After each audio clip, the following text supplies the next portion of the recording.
Here is Francis Coppola Black Label Claret 1910 style Cabernet Sauvignon. This little thingy came with it, so when you bought it, it sort of looked like this. And then you just take off. I guess that's the old style of how they used to do things when it came to wine, shipping wine.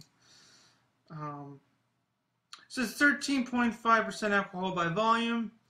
It's about anywhere from a $15 to $20 wine, depending on where you get it. Francis Coppola Diamond Collection. Now they make a whole bunch of different labels. They make an ivory label for their True Cab. They make sort of like a light blue for their Pinot Noir. They make a red for their red blend. They make, of course, black for their claret. They're all right. Francis Coppola Diamond Collection Claret is our signature offering. As its British-derived name implies, it's made in the same style as Bordeaux's finest Medoc-type wines. Claret is a Cabernet Sauvignon-based wine, blended in the classic Bordeaux style that exhibits exceptional depth and texture, with truly unique flavors. Our Claret bottle is distinguished with gold netting, a tribute to the way Europe's finest wines were once presented. There you go. So, very dark in the glass. I really cannot see through at all. Barely make out my hand. Just barely. So we're looking at a very dark, almost opaque wine. Very nice and ruby around the rims though. Just really nice dark red. Would be becoming really purple as you get in the middle. The nose, oh wow. Somehow they managed to get some earth in here. I don't know how. But typical big bold flavors you would expect from a cab. You get like some oakness on here. Definitely huge smokiness. Maybe cigar box type. Cigar tobacco. Cedar. Plums, nice red cherry, a little bit of dark raspberry, maybe a little bit of red fruits going, or dark fruits going on, like a little bit of mild blackberry, maybe some nice plum as I mentioned.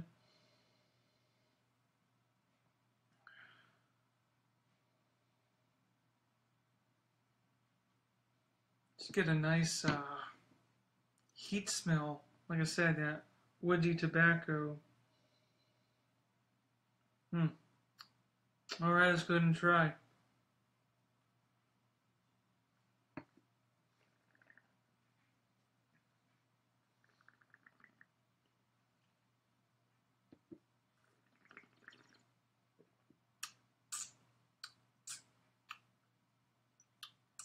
The wine is smooth. Wow. Nice good cherry notes on there.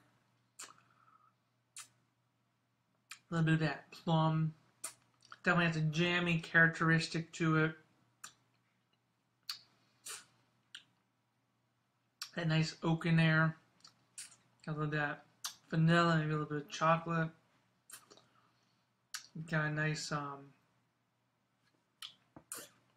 nice of that kind of heat characteristics as well, as I mentioned. A little bit of spice. Oh yeah, there's definitely some spices on the nose I forgot to mention. A little bit of like black pepper. Maybe some cassis going on as well that I forgot to mention. So like black pepper. You can sort of get a little bit of that spicy tone on there. Not huge spicy, but you can definitely get those spices lingering to make this cab really stand out. Even though for 13.5% alcohol, definitely feel the heat. So, you know, it says cab dominated, and technically it is a Cabernet Sauvignon, but I'm almost imagining that there is a little bit smaller other stuff mixed in here if they're going to call it like a Medoc type style, and maybe have it be a little bit of Merlot for the smoothness, and maybe a little bit of Cab Franc or something else in here. Kind of now I'm getting like this after it's like just keep going back to smelling it. It's like sort of now you get this kind of candious smell, like dried, like almost like dried cherries. Like really ripe. Wow. Yeah, let's do another sip and see if there's anything else sticking out.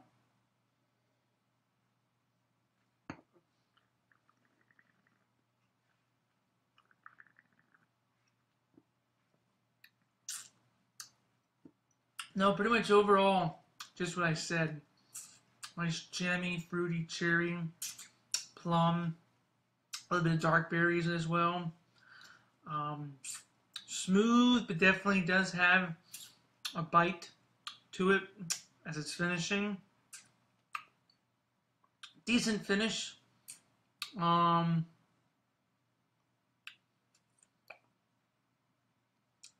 Of course, this is an everyday type of wine. An everyday type of wine. That's okay by me. I don't mind everyday type of wines. I sometimes buy them.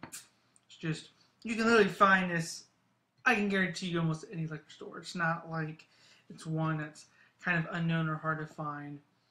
You're going to find it at every single liquor store, and chances are, if someone else hasn't had it, the next person after them probably has. So, you know, like I said, it's Coppola. It's a very popular winery. A lot of people have tried their products. So, if you are sort of someone like me who does like to try something new a lot of times, this might not be for you, but sometimes if you just want to say, keep it simple, just keep it simple for a night or two, and you can't go wrong with this. Still tasting it. Still good finish. I mean, price rise, $15 to $20. I mean, it's what, let's just say, I think you get what you pay for. I definitely think you get what you pay for. Although, I'm sorry, but nothing sort of Bordeaux style actually beats Bordeaux style, except true Bordeaux style. So, I got to deduct half a star for this. Just because they try to make it be like, oh yeah, we're so like that, and it's like, they definitely have similarities, but there's some big differences as well. But I am going to leave this with a 4.5 out of 5 because it is delicious, and I'm going to enjoy maybe another glass and then go to bed. I was going to do an actual Bordeaux style wine, which I ended up not liking. I think it may have been corked. So that got tossed, fortunately. I was really looking forward to reviewing it, but I just could not get past the first sip. And I'm not going to review a wine that I can't even get through. So, but it is on my Vivino account, so you can all see. It literally got a 1 star out of 5. It was pretty bad. But till next time, everyone. handful of whites coming up for you all now that it's summer is practically here now. It's really, really looking forward to doing a lot of whites and rosés this summer. But, of course, do a few reds every once in a while. All right, I'm Ryan, the Wine Guy, and this has been a wine review. Cheers.